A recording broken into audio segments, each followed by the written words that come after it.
Hawakan mo yung mantika.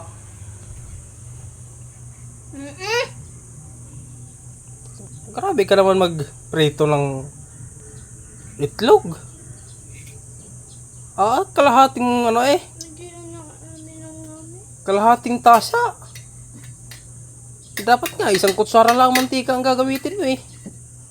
Ay talagang inubos mo na ang kuhan.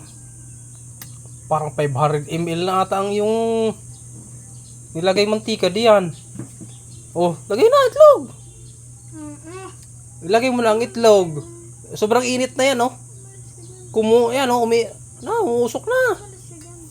Bilisan mo at umuusok na. Bilisan mo.